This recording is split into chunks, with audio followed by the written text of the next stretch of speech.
In the desert, we wrestle with how much to water, but let's talk about how to water. For plants to become hardy and drought tolerant, deep watering at the root zone is the way to go.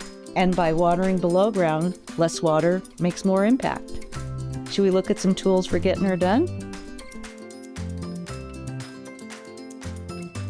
This is about the simplest and least expensive fix for getting deep watering for something like this medium-sized tree. Simply a recycled plant can with gravel in it, and fill that with water a couple of times, let it percolate down. Have a plate or a terracotta saucer to cover the top to keep some moisture in the ground. And if you fill these up 2 or 3 times and use 3 or 4 around a small tree, you'll be doing a good job of keeping your plant watered.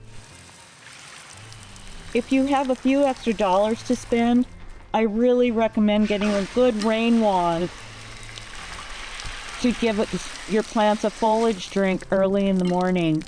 And a really good wand lets you stop and start instantly, so you're not wasting any water. And for extra credit, you can get a little swivel attachment, so you're not fighting with the hose and wasting time with a running hose while you're trying to get out a kink, that sort of thing. So these are 2 really great go-to tools, a swivel attachment and a rain wand. Overhead water infrequently and at certain times of the day only. You'll find lots of details about this on our webpage. Ollas are the world's oldest smart irrigation system and provide on-demand watering. This is a olla. It's made out of clay, and it's very porous clay. These are submerged in the ground here, and I simply refill these containers when they start to get empty. This one is about 2.5 gallons. The permeability of the clay allows the water to seep out into the surrounding soil slowly and deliver water as needed. In addition to being super effective, these are just pretty to look at out of the ground. And sometimes the most basic thing is the best. I love these. Online, you'll see lots of DIY ollas made out of 2 terracotta plant pots, silicone together. Keep in mind that these pots are designed to hold moisture in, whereas the special clay of an olla is engineered to let water pass through its walls.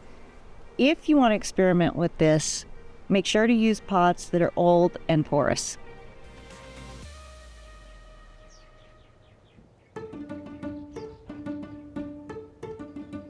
So in these beds, I've planted wildflower that are native to the Mojave, and I want to see these reseed throughout the garden on their own with no work on my part. And the seeds, of course, need a little extra water to germinate. So what I've done is I've buried this type of olla and turned a water jug upside down. That just gives me a little more time before I have to refill, or if I have to leave town for a while, it buys me a week.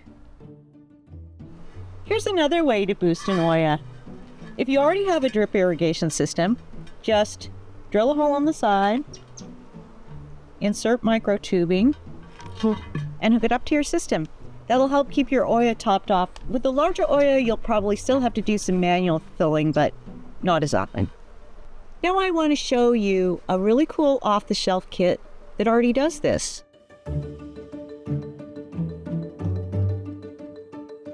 I wanted to experiment with raised beds and give kitchen herbs a try to keep from driving back and forth to the grocery store, having things in plastic clamshells, throwing them out when I just wanted 1 or 2 leaves at a time. And I wanted something that required very little care, but delivered to root zone. So I found these terracotta cup kits made by Thirsty Earth. They're super simple. These are completely buried in the ground, and they work on the principle that porous terracotta, once this cup is filled up, will let water slowly seep into the soil underground at the root zone. But when the soil is saturated from rain, these cups will hold their water. So water is only emitted as needed. It's refilled With a float and bucket system, I have to do absolutely nothing except keep this reservoir filled or hook it up to a charged water line. The amount of water in the soil is based on proximity to this cup. So I know I can plant things that need more water closer to the cup and things that can go a little drier, like the sages, further away and get the right balance of watering. Now, I did plant this cassia just as a centerpiece, and it's also a nitrogen fixer, so this will keep recharging my soil. I've mulched this with some material from the palo verdes, the leaf drop from the palo verdes, and weighted that down with mesquite sticks to keep the soil nice and cool and retain the moisture in there. So we'll see how it goes.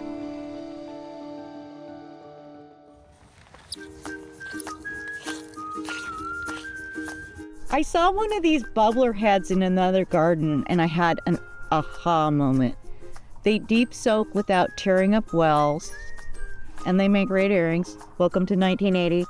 I use these to pump up new or struggling plants. And this one is tricked out with a manual dial timer. So I can just set it in a well, set the time, forget about it, and go multitask somewhere else. And if you know anyone who's rushed out of the house in the middle of the night to turn off a running hose, this would be a great stocking stuffer gift.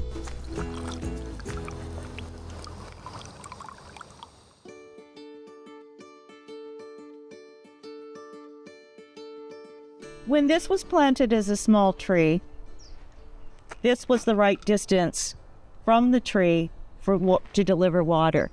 And a mistake that I always see is that people never move this. So there's a bubbler or there's something right at the base of the trunk of a big tree. That adds to rot, disease. It does not help the tree anchor so that they're more likely to come out of the ground in winds.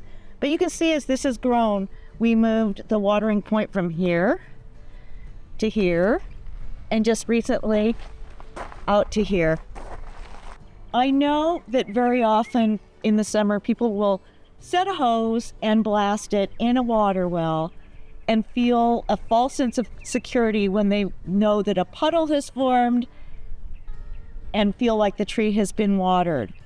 It is actually better to not see any moisture on the surface of the ground, but know that it is being delivered underground. And you can test by digging a little area to see the soil should be moister under the ground near this ring than on the surface. Right now, we've done this new mulch ring, which is about the right size. It could be bigger, but there's always the fine balance of how much space you have. So just do your best. We've used terracotta recycled old drainage things as as watering ports. These don't get used for drainage anymore, so they're around at, supply yards and yard sales, that kind of thing. You can pick these up. When you're using some kind of watering port, you can always supplement with something like this. These are kits. You can make this up yourself. But I love the idea that it all comes in a kit and I didn't have to drive around to 5 places to find the right gasket. This is simply a watering spike in a 5-gallon bucket with a really good gasket. Fill this with water. This goes into soil and you have a reservoir. So there's a little extra water percolating slowly over time through these ports. If I wanted to go crazy high end, I could use these deep root zone watering stakes, and this is 36 inches. Mesquite trees have very deep root systems. I could also go a little shorter. I could also get a sleeve to keep the sand from backfilling into this, but I think for now I'm just going to stick with this. Another thing you can do if you have this kind of a mulch ring is that you can use a soaker hose in the mulch and cover it slightly. There are a lot of things you can do just if you have a tree that only occasionally needs a little bit of watering help. If it's properly mulched, you can use the soaker hose. You can use the bucket IV. You can hand water. I have this tube that I recycled from the National Park Nursery plants that's perforated. If you're not going to cap it, I recommend putting a little stick in there as a little runway for lizards or mice or other things that get stuck down in the hole and can't get back out.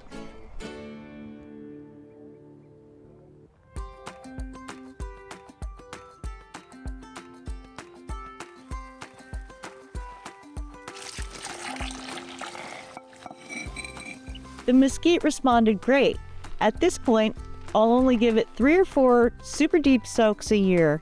You can see the way that the canopy is shaped, and that creates a natural drip line for rainwater. Feeder roots are standing by in that area to take up rainwater, and that is the reason that we placed our mulching and ports so far away. The progress of this tree inspired me to help out another mesquite, only this time with the drip irrigation hack. Let's go. Sometimes people think that you can just plunk in a tough native plant and it'll fend for itself from day one. Well, I know better, but I did it anyway. And this little tree never established properly. It was surface watered, developed shallow roots that dry out in summer and freeze in winter.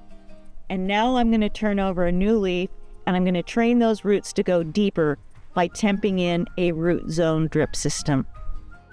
First, at the faucet, we have an inexpensive automatic hose timer, which I'm running manually right now, then a pressure regulator to avoid the super common drip problem of tiny parts blowing out. An option to the regulator is just to keep the hose running on low, but I always forget to do stuff like that, so I spent the $5 on the pressure regulator. Then we go to our normal garden hose, which takes us all the way to the tree. So at the end of our hose, we have a hose adapter to 1/2-inch tube that just plugs right in. Super easy. When you're doing this, be sure to use sharp tools because you can get leaks by crimping or having jagged ends. Wrapping around the tree, we have our 1/2-inch tubing, which feeds this micro tubing, which has a 1 gallon per hour emitter in the line, and that's going into the top of our hydro spiral. You can see how the water gets sent down in these little grooves and how there's a wet spot at the bottom. So these are 18 inches. They aerate soil as well as delivering water, and they do such a good job of slow watering. I'm going to be running the system a few times with the trench open, and once I'm sure that everything is working the way it should and that all of the connections are nice and tight, we'll cover that, come in with 2 or 3 inches of gravel mulch, and send him off on his way. Though new plants need their root balls kept moist for the first few months, this tree has been in the ground for something like 10 years, so I can let it dry out between waterings. I'll do a long water followed by a week off, and then moving forward, rather than reducing the amount of water over time, I'll be increasing the length of the dry spells until this guy only needs a few deep soaks a year, just like his cousin over there.